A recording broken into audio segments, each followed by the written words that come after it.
हिंदी में यूपीएससी की तैयारी से संबंधित प्रोग्राम्स को देखने के लिए सब्सक्राइब करें स्टडी IQ IAS हिंदी। नमस्कार साथियों, मैं कुणाल आप सभी का स्टडी IQ IAS हिंदी पे स्वागत करता हूं। फिलहाल वर्ष 2025 के लिए रेमन मैग्सेसे अवार्ड यानी एशिया की नोबेल प्राइज को अनाउंस कर दिया गया है और किसे ये दिया जा रहा है, ये इनसे जुड़ी सभी बातों को आगे बढ़ते हुए जानते समझते हैं। तो फिलहाल हमारे टाइटल का कहना है Indian NGO educate girls wins Ramon Magsaysay award, what is this honour. तो आइए सभी चीजों को जानते हैं एक बार। फिलहाल मामला ये है कि दरअसल इस बार रेमन मैग्सेसे पुरस्कार 2 लोगों को दिया गया है और साथ ही दिया गया है एक NGO को। अब जिस NGO को दिया गया वो NGO भारत का ही NGO है। तो दरअसल फिलहाल भारत की NGO foundation to educate girls globally, जिसको शॉर्ट में एजुकेट गर्ल्स भी कहा जाता है, इसे रेमन मैग्सेसे पुरस्कार से सम्मानित किया गया है। हालांकि देखने वाली बात यह है कि एजुकेट गर्ल्स के साथ ही मालदीव की शाहिना अली और साथ ही फिलीपींस के फ्लावियानो एंटोनियो एल विलानुएवा को भी ये पुरस्कार दिया जा रहा है। तो दरअसल तीनों की अपनी अपनी महत्वपूर्ण भूमिका है। दरअसल एजुकेट गर्ल्स को यह प्राइज इस वजह से दिया जा रहा है क्योंकि इन्होंने भारत के दूर दराज के क्षेत्रों से जो लड़कियां हैं उनको शिक्षा से जोड़ने का काम किया है। जो पूरी तरह से निरक्षर थी उन्हें शिक्षित करने के लिए पूरा योगदान दिया और साथ ही जिनकी शिक्षा बीच में छूट गई थी उन्हें वापस से शिक्षा से जोड़ने के लिए इन्होंने बहुत अथक प्रयास किए हैं। तो जो इन्होंने महिला शिक्षा के लिए सारे प्रयास किए हैं उन्हीं को सराहते हुए और सम्मानित करते हुए वर्ष 2025 का रेमन मैग्सेसे पुरस्कार इनको देने का निर्णय लिया गया। इसके अलावा शाहिना अली जो है ये एक पर्यावरण कार्यकर्ता है और साथ ही जो विलानुएवा है इन्होंने दरअसल एक एंटी ड्रग कैंपेन चलाया था जिसकी वजह से इन्हें यह सम्मान दिया गया। तो तीनों ही लोग अपने अपने मामले में बहुत ज्यादा महत्वपूर्ण है। ठीक, तो वही स्थिति इनकी यहाँ पर है और खास चीजों को हम लोग समझ लेते हैं थोड़ा सा फिलहाल एजुकेट गर्ल्स के मामले में, क्योंकि ये भारत का NGO है, इसी वजह से हमारे लिए चीजें ज्यादा इंपॉर्टेंट हो जाती है। केवल भारत का NGO ही नहीं है बल्कि यहाँ पर यह भी पता चल रहा है कि भारत से पहली बार किसी संगठन को रेमन मैग्सेसे पुरस्कार से सम्मानित किया गया। भारत में आज तक कभी ऐसा नहीं हुआ है कि कभी किसी संगठन को इस प्रकार से पुरस्कार दिया गया। अब तक केवल लोगों को पुरस्कार दिया गया। तो कई सारे लोग ऐसे रहे भारत के खास जिनको इस पुरस्कार से सम्मानित किया जा चुका, बट पहली बार संगठन है तो इसीलिए चीजें थोड़ी ज्यादा इंपॉर्टेंट है। दूसरी खास बात यह है कि क्या क्या किया गया है एजुकेट गर्ल्स के द्वारा। तो लड़कियों और युवा महिलाओं की शिक्षा के माध्यम से सांस्कृतिक रूढ़िवादिता को दूर करने का कार्य इन्होंने किया। निरक्षरता के बंधन से लड़कियों को और महिलाओं को मुक्त कराने का दायित्व इन्होंने संभाला। पूर्ण मानवीय क्षमता प्राप्त करने के लिए कौशल, साहस और क्षमता प्रदान करने की प्रतिबद्धता इन्होंने पूरी की है और साथ ही अब तक ये 2 करोड़ से भी ज्यादा बच्चियों को वापस स्कूल से जोड़ने में सफलता प्राप्त कर चुके हैं। देखने वाली बात यहाँ पर यह भी है कि दरअसल इन्होंने भारत के दूर दराज के सभी क्षेत्रों को कनेक्ट करने की कोशिश की है महिलाओं की शिक्षा से। शुरुआत इनकी हुई थी राजस्थान से और राजस्थान के दूर दराज के क्षेत्रों में जहाँ केवल ये समझा जाता था कि महिलाओं की जीवन या लड़कियों का जीवन केवल शादी करने के लिए है। लड़कियां शादी करके दूसरे घर चली जाती हैं और उन्हें केवल घर का काम ही सीखना चाहिए। ऐसी सारी मानसिक रूढ़ियों को तोड़ते हुए इन्होंने आगे अपने कदम बढ़ाए हैं, सभी का सहयोग किया है और केवल सहयोग ही नहीं किया बल्कि इन्होंने लड़कियों का हाथ तब तक थामे रखा जब तक कि वो एटलीस्ट हाई स्कूल कंप्लीट ना करें और इसके अलावा हाई स्कूल के बाद भी जब तक वो रोजगार में शामिल ना हो जाएं, आत्मनिर्भर ना हो जाएं, ऐसे अनेक मामलों में इन्होंने पूरा सहयोग किया है और कन्या शिक्षा के लिए, महिला शिक्षा के लिए इन्होंने अपने जीवन के काफी सारे पल दिए हैं। 2007 में इस एजुकेट गर्ल्स की स्थापना की गई थी सफीना हुसैन के द्वारा और 2007 से आज तक ये संगठन लगातार इस क्षेत्र में कार्य करता आ रहा है।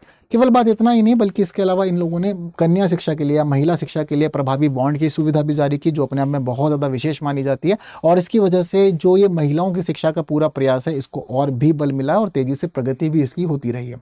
तो सारी बातें बहुत इंपॉर्टेंट है, याद रखिएगा। इसके अलावा और जो खास बातें इंपॉर्टेंट है उसमें है कि हम थोड़ी सी बातें रेमन मैग्सेसे पुरस्कार भी कर लेते हैं। दरअसल इसकी स्थापना 1957 में की गई थी और वहीं इसकी शुरुआत 1958 में कर दी गई थी। तो स्थापना 57 होने के बाद ही 1958 से इसकी सारी कार्य शुरू हो चुका था। संयुक्त राज्य अमेरिका के धनी रॉकफेलर परिवार के द्वारा स्थापित रॉकफेलर ब्रदर्स फंड के ट्रस्टियों और साथ ही फिलीपींस सरकार के द्वारा मिलजुल करके इसको शुरू किया गया। तो दोनों की ये पूरी तरह से सहयोग में कार्य। हालांकि हर बार रेमन मैग्सेसे पुरस्कार की घोषणा 31 अगस्त को की जाती है और वहीं साथ ही ये पुरस्कार नवंबर में प्रदान किया जाता है। तो 31 अगस्त को ही फिलहाल ये पुरस्कार अनाउंस किया गया था। तो फिलीपींस के पूर्व राष्ट्रपति रमन मैग्सेसे की जयंती होती है इस दिन, इसी वजह से 31 अगस्त को ये पुरस्कार घोषित किए जाते हैं। एशिया में नोबेल पुरस्कार के रूप से भी इसको जाना जाता है, यानी कि एशिया का नोबेल पुरस्कार इसको कहा जाता है। ठीक है, वैसे जो नोबेल प्राइज़ है वो सभी हम लोग जानते हैं कि विश्व प्रसिद्ध है और बहुत ज़्यादा महत्वपूर्ण भी रहता है, और नोबेल प्राइज़ तो हमें पढ़ना ही होता है। लेकिन एशिया के अंदर जो भी लोग महत्वपूर्ण कार्य करते हैं जन कल्याण के लिए, सामाजिक कल्याण के लिए, समाज को नई दिशा देने के लिए या किसी भी और प्रकार से, तो उन सभी महत्वपूर्ण कार्यों को एशिया के मामले में सम्मान देने के लिए रमन मैग्सेसे पुरस्कार दिया जाता है। हालांकि जो नोबेल प्राइज़ होता है वो वर्ल्ड वाइड आपके कार्यों के लिए होता है, तो वर्ल्ड वाइड जो भी कोई व्यक्ति विशेष कार्य करता है तो स्पेशल कैटेगरीज के अंदर वो प्रोवाइड किया जाता है, और बाकी इसका जो मामला रहता है वो लिमिटेड रहता है इस कदर ही कि एशिया के लोगों को ही सम्मानित किया जाना है। एशिया में उत्कृष्ट नेतृत्व और सामुदायिक योगदान को मान्यता देता है, और अब तक ये 300 से ज़्यादा संगठनों को और साथ ही व्यक्तियों को सम्मानित कर चुका है। सारी बातें इंपॉर्टेंट है, याद रखिएगा, आपके एग्जाम के पर्सपेक्टिव से कुछ भी पूछा जा सकता है।